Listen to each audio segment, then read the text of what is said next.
एक आदमी है जो दुनिया का तीसरा सबसे अमीर इंसान बना। 100 बिलियन से ज्यादा नेटवर्थ है उसकी, लेकिन 2007 तक इंटरनेट पर उसकी एक भी फोटो नहीं थी। उसने कभी इंटरव्यू नहीं दिया, कभी टीवी एड्स नहीं बनाया, कभी किसी सेलिब्रिटी को उसने ब्रांड एम्बेसडर तक नहीं बनाया।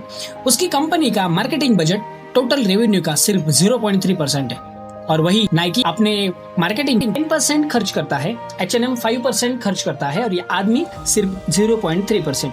फिर भी उसका ब्रांड 96 देशों में फैला हुआ है। कंपनी हर साल लगभग 3 लाख करोड़ से ज्यादा कमाती है। तो सवाल ये है, जब मार्केटिंग ही नहीं की तो इतना बड़ा ब्रांड कैसे बना? आज हम इस पूरी सिस्टम को तोड़ेंगे, मतलब समझेंगे हर एक सीक्रेट, हर एक strategy. Stay till the end, क्योंकि लास्ट वाला पॉइंट तुम्हारा बिजनेस को देखने का नजरिया बदल देगा। Part 1, the origin. एक गरीब लड़के की कहानी। स्पेन का एक छोटा सा शहर ए कोरुना, साल 1963।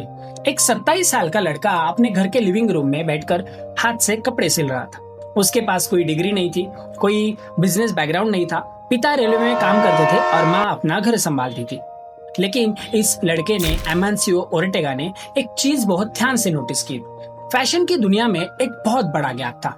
पेरिस में डिजाइनर्स रनवे पर जो कपड़े दिखाते, वो आम आदमी तक कभी पहुंचते ही नहीं थे, क्योंकि या तो वो बहुत एक्सपेंसिव होते या तब तक आते तब तक ट्रेंड खत्म हो चुका होता। ओर्टेगा ने सोचा, क्या होगा अगर फैशन को फास्ट और अफोर्डेबल बना दूं? उसने शुरुआत की बाथरोब और लिंजरी बनाने से। बाथरोब्स मतलब कि जो त्वचा के लिए कोमल और अत्यधिक शोषक होते हैं, सस्ते में लोकल शॉप को बेचने के लिए। धीरे धीरे काम बढ़ा और 1975 में उसने अपनी पहली शॉप खोली। नाम रखा ज़ारा। एक्चुअली पहला नाम था ज़ोर्बो, 1964 की फिल्म के नाम पर आधारित, लेकिन उसी स्ट्रीट पर एक बार था जिसका नाम था ज़ोर्बो, तो लेटर बदले और नाम रखा ज़ारा। पहली शॉप एक कोरुना में, वही जहां आज भी ज़ारा का हेडक्वार्टर है, और उस पहली शॉप में वो बेचता था डिजाइनर स्टाइल के कपड़े, लेकिन बहुत कम प्राइस में। लग्जरी का लुक, आम आदमी की जिम, और लोगों ने पसंद भी किया। फिर एक शॉप बनी 2, 2 बनी 10, और 10 बनी 100। आज ज़ारा के दुनिया में 1800 प्लस स्टोर है और 96 कंट्रीज में ज़ारा अवेलेबल भी है। एमानसियो ओर्टेगा आज फोर्ब्स की लिस्ट में दुनिया के टॉप 10 अमीर लोगों में से एक है। Part 2, the real secret, fast fashion का असली मतलब। अब असली गेम शुरू होता है ज़ारा से पहले। फैशन इंडस्ट्री कैसे काम करती थी? बड़े ब्रांड्स गुच्ची, लुइस विटॉन, यहाँ तक कि H&M साल में सिर्फ 4 से 6 कलेक्शंस लाते थे। प्रोसेस था, डिजाइनर्स 6 महीने पहले डिजाइन्स बनाते, फिर मैन्युफैक्चरिंग के लिए ऑर्डर जाते, मोस्टली चाइना, बांग्लादेश, फिर शिपिंग, डिलीवरी, टोटल टाइम 6 से 9 महीने। तब तक क्या होता था, जब तक कपड़ा स्टोर्स में आता, ट्रेंड बदल चुका होता और वो क्लोथ्स आउटडेटेड। ज़ारा ने इसी सिस्टम को तोड़ा। ज़ारा का प्रोसेस, किसी अवार्ड शो में कुछ वेयर करती तो ज़ारा के डिजाइनर्स उसे देखते, डिजाइन्स बनाते, उसी हफ्ते मैन्युफैक्चरिंग होती। स्पेन और पुर्तगाल में स्टोर्स में डिलीवरी 2 हफ्ते के अंदर। हाँ, 6 महीने नहीं, 2 हफ्ते। यही है फास्ट फैशन का असली मतलब, और ज़ारा इसका पायोनियर है। नंबर्स तो देखो, ज़ारा साल में 20 से ज्यादा कलेक्शंस लाता है, साल में 12,000 से 20,000 नए डिजाइन्स बनाता है, और हर हफ्ते स्टोर्स में नए प्रोडक्ट्स आते हैं। मतलब हर बार जब तुम ज़ारा जाते हो, कुछ नया मिलता है, कुछ ऐसा जो पिछले हफ्ते था ही नहीं। और कॉम्पिटिटर्स के पास 3 से 4 बार, और ज़ारा हर हफ्ते कुछ नया लाता है। Part 3, the machine. ये इतनी स्पीड कैसे पॉसिबल है? लेकिन ये स्पीड आती कहाँ से है? इतनी फास्ट डिलीवरी कैसे होती है? इसका जवाब है वर्टिकल इंटीग्रेशन। बाकी ब्रांड्स क्या करते हैं? डिजाइन्स खुद करते हैं, मैन्युफैक्चरिंग चाइना या बांग्लादेश को आउटसोर्स करते हैं, लॉजिस्टिक्स थर्ड पार्टी को, यानी हर स्टेप किसी और पर डिपेंड, और इसी वजह से डिले, हर स्टेप पर डिले होता है। ज़ारा ने क्या किया? उसने सब खुद कंट्रोल किया। डिजाइन्स खुद, मैन्युफैक्चरिंग का 50% स्पेन और पुर्तगाल में खुद के फैक्ट्रीज में, लॉजिस्टिक खुद। ज़ारा के RT100 हेडक्वार्टर में लगभग 20 फैक्ट्रीज है। हर हफ्ते वहाँ से 30 लाख से ज़्यादा कपड़े निकलते हैं। Pre tag, pack, ready to ship 178 dock door से ट्रक लाइन में खड़े रहते हैं। चाइना से शिपिंग लेती है 3 से 4 हफ्ते, स्पेन से 48 घंटे। हाँ, 2 दिन में दुनिया के किसी भी स्टोर में ज़ारा अवेलेबल होता है। और एक और सीक्रेट, ज़ारा के हर स्टोर मैनेजर के पास एक रिस्पॉन्सिबिलिटी होती है। वो हर दिन हेडक्वार्टर्स को एक रिपोर्ट भेजते हैं। कौन सा साइज सबसे ज़्यादा बिका, कौन सा कलर कस्टमर मांग रहे हैं, कौन सा स्टाइल किसी ने नहीं लिया, ये डाटा डायरेक्टली डिज़ाइनर के पास जाता है। अगले कलेक्शन में वही बनता है जो कस्टमर चाहता है। मतलब ज़ारा खुद डिजाइन्स नहीं थोपता, कस्टमर बताता है और ज़ारा बनाता है। यही है ज़ारा की असली power, speed, customer data plus खुद का कंट्रोल।